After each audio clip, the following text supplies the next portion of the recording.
Hey there, welcome back to Tim Talks Cooking. Today we are talking low carb, keto, blackberry pie, my friends. You heard me right, low carb, keto, blackberry pie.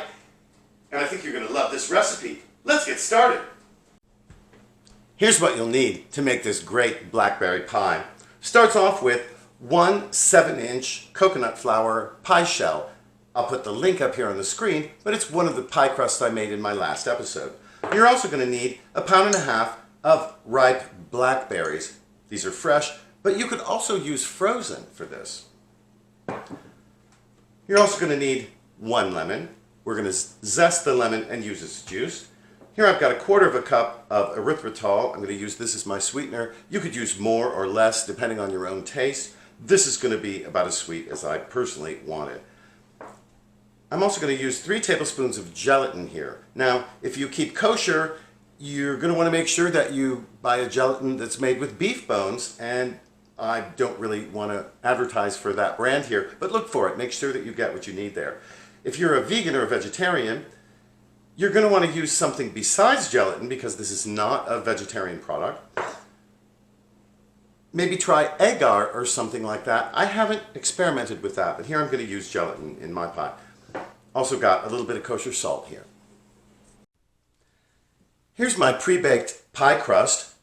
I'm going to put this in a 325-degree oven for 5 to 10 minutes. I'm going to keep an eye on it while it's cooking. I don't want it to brown too much.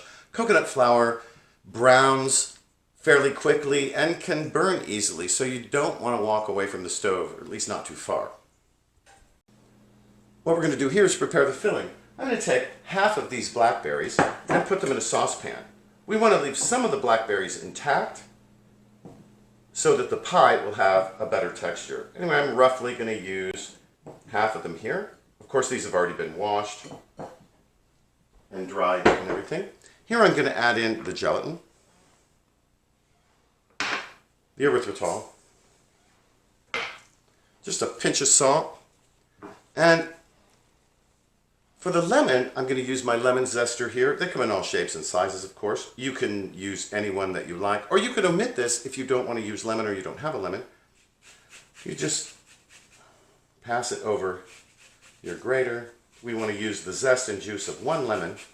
Quickly, how to do that. There we go. Looks like quite a bit of zest. It is. We're going to cook it. It's going to make a delicious flavor with these berries. Now, to get the juice out, of course, we just need to cut our lemon in half, and then I like to catch the seeds in my hand as I squeeze out the stuff. You could use a small strainer if you like to, or you could do this in another vessel and strain it.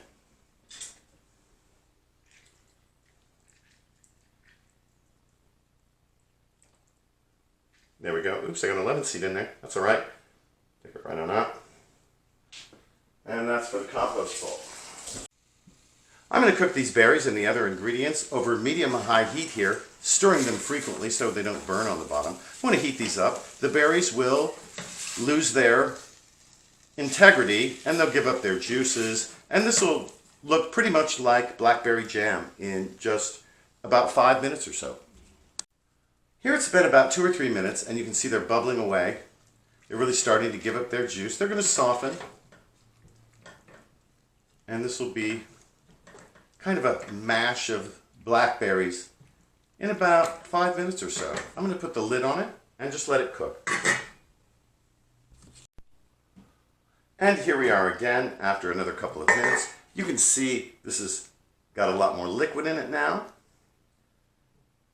And the berries are cooking away. I'm going to give them another couple of minutes here until they become really soft. This is a good time to test for sweetness, actually. So let's have a bit of a taste. Just going to coat my spoon.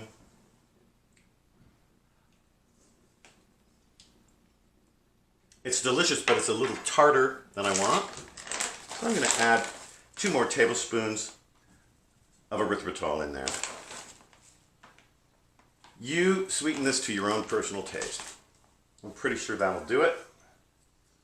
Give it a stir. And put the lid back on, let it cook for a couple more minutes. There's my timer. My pie crust has now been in the oven for 10 minutes at 325, and here's what it looks like when it comes out.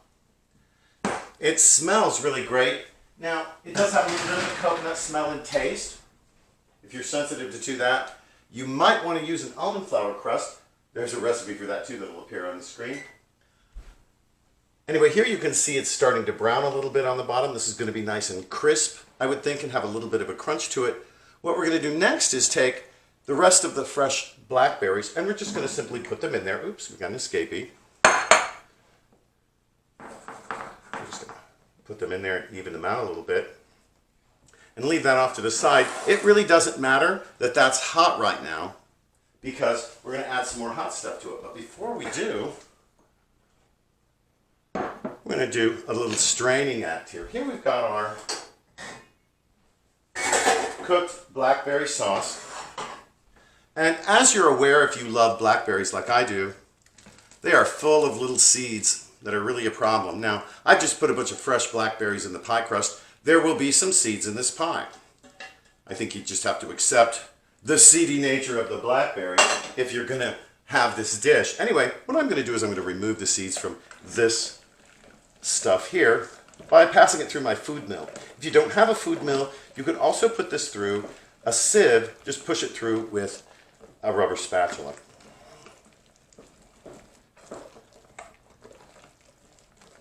And I'm just going to continue until I've pushed all of the pulp through.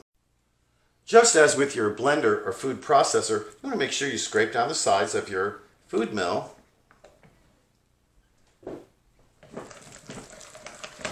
And get all of the goodies out of there. Don't forget to use your spatula to scrape off the pulp that's on the bottom there too, because that doesn't have any seeds in it. It's really delicious stuff. You can see what we've got left over here is pretty much a bunch of seeds, and we're just going to discard those. What we're left with is this beautiful gelatin that has a lot of blackberry pulp in it, and the other ingredients that we put in there, of course. And now, I'm going to take our pie shell and pour this in over the berries. Make sure we get all of the goodies out of there.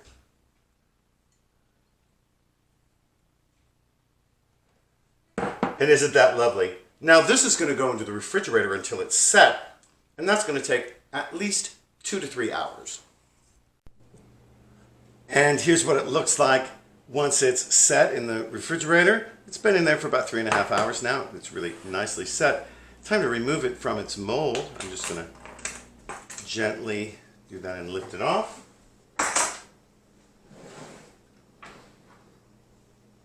And what do you think of that? Pretty nice, right? Well, all right, let's give this a taste here. Man, it looks really great. I'm really pleased with how it came out. Oh. Oh, that is so delicious. Wow. I was going to make some whipped cream to put a pretty little dollop of whipped cream on this, but you know what? I don't really think it needs it. I think it's lovely the way it is. You could, of course, add a dollop of whipped cream if you really want to make it high fat, low carb. Man, this is just a beautiful, beautiful thing. I really hope that you try this pie. I also hope that you will like, share, comment, and especially subscribe to my channel. It helps you find my videos, and it helps my channel grow. Thanks for joining us here today at Tim Talk Cooking. We'll catch you next time.